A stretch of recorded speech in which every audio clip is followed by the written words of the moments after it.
Estimados irmãos, estimadas irmãs, estamos celebrando a missa do 16º domingo do tempo comum. Acabamos de ouvir as leituras da Palavra de Deus. A primeira da profecia de Jeremias, do Antigo Testamento, o Salmo 22, o Evangelho segundo Marcos e um trecho da carta de São Paulo aos Efésios. E as leituras nos falam de missão. Missão porque o mundo carece da palavra de Deus. No mundo, as pessoas passam dificuldades e, portanto, é preciso levar ao povo a palavra de Deus para alimentar a sua fé. Vejam que na oração coleta da missa de hoje, nós pedimos que o Senhor nos faça crescer na fé, na esperança e na caridade. Fé, esperança e caridade são as três virtudes teologais. O que são virtudes teologais? São virtudes dadas por Deus. Deus nos dá a fé. Deus nos faz viver na caridade, para que assim possamos cultivar a esperança de que, vivendo com Ele neste mundo, nós estaremos sempre na sua graça. O Senhor deseja derramar sobre todos o seu amor. E para isso é preciso que todos nós estejamos abertos para Ele, porque somente Ele nos preenche naquilo que nós temos de necessidades.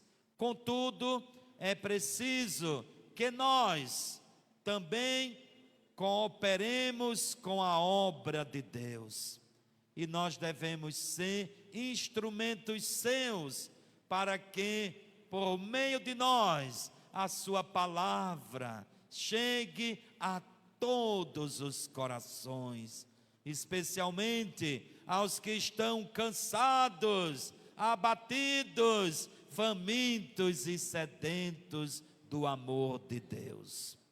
Meus irmãos e minhas irmãs, o mundo precisa de nós, mas nós devemos fazer tudo conforme o que Ele nos disser. Jeremias, ele constatou que em seu tempo o povo vivia sofrendo e havia aqueles que se aproveitavam de suas fragilidades. Eram os chamados maus pastores. E o profeta, anunciando a palavra de Deus, diz: ai de vós que não cuidais das pessoas como deveria. Ai de vós, falsos pastores. É o que o profeta denuncia, conforme nós ouvimos na leitura.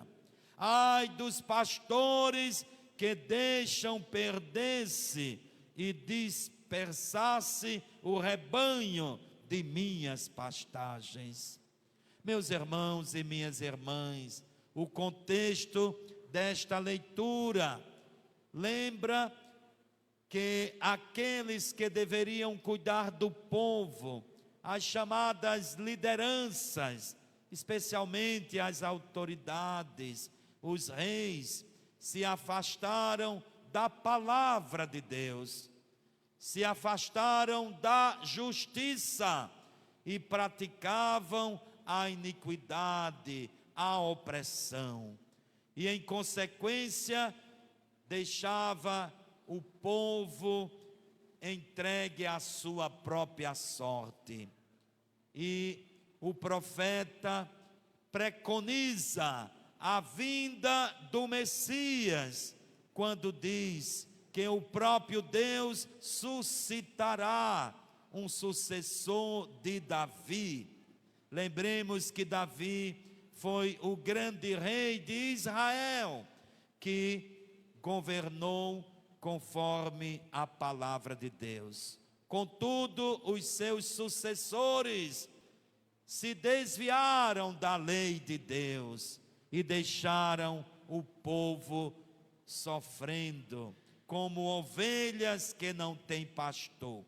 Mas Deus, na sua infinita misericórdia, fará com que o sucessor de Davi venha para juntar todos os filhos e filhas de Deus que estão dispersos. E ele fala, portanto, de Jesus Cristo, aquele que personificará a imagem do bom pastor, como nós meditamos no Salmo 22. O Salmo 22 apresenta que Deus é aquele que cuida de todos com amor e alegria. E Deus, portanto, envia o seu Filho para cuidar deste mundo, para trazer o seu reino, o reino do amor, da justiça, da verdade, para assim consolidar a paz. E Jesus veio, meus irmãos e minhas irmãs, e ele se fez o bom pastor. É o que nós ouvimos no Evangelho. Jesus é o bom pastor, aquele que vem para reunir os filhos dispersos, para formar de fato um só povo, para que o reino de Deus se realize. Jesus precisou de colaboradores, por isso que ele chamou 12 homens, que os constituiu apóstolos.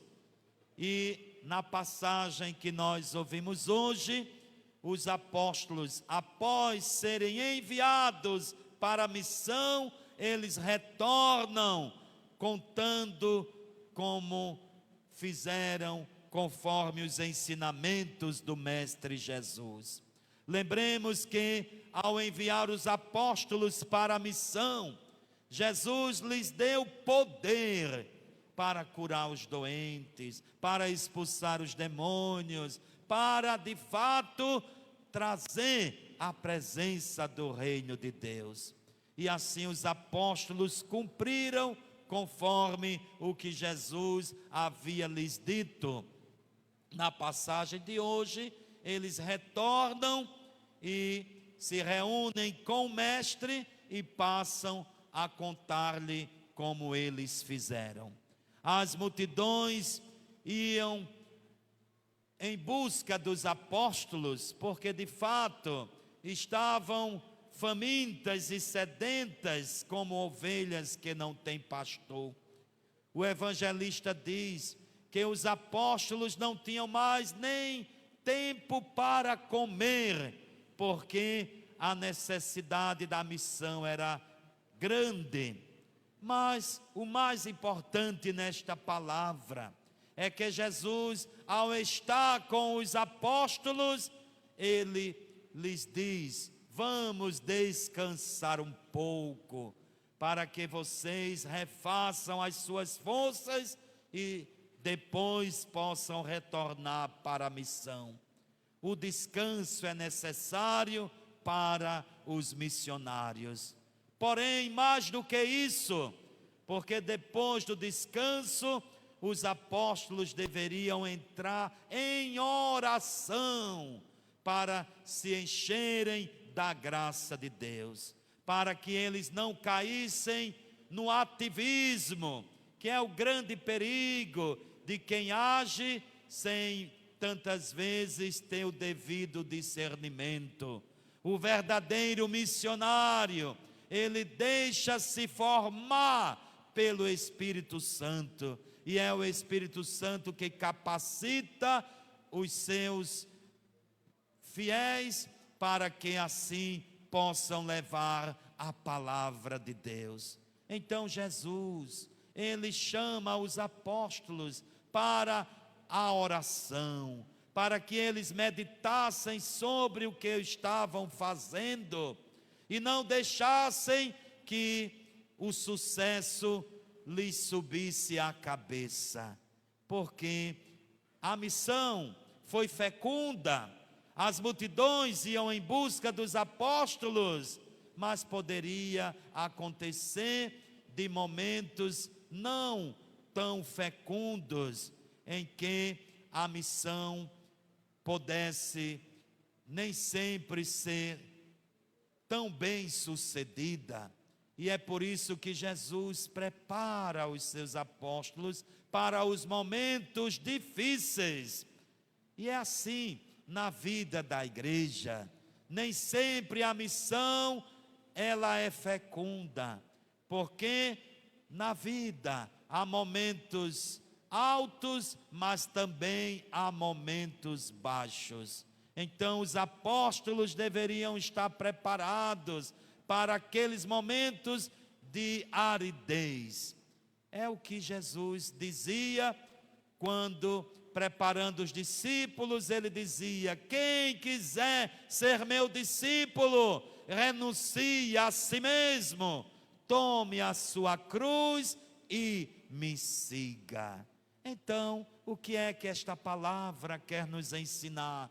Meus irmãos e minhas irmãs, o Senhor precisa de nós, todos devemos ser missionários.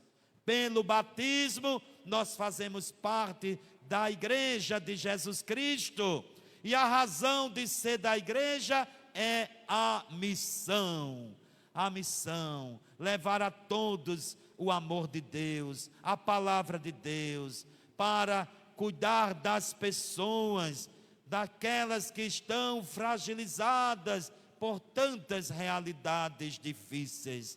Mas o missionário, ele não anuncia a si próprio, ele deve anunciar Jesus Cristo, porque na missão todos somos apenas servos, e como disse Jesus, servos inúteis, que fazemos apenas aquilo que deveríamos fazer. Meus irmãos e minhas irmãs, que nós possamos nos deixar formar por esta palavra. Lembremos também das palavras de Paulo.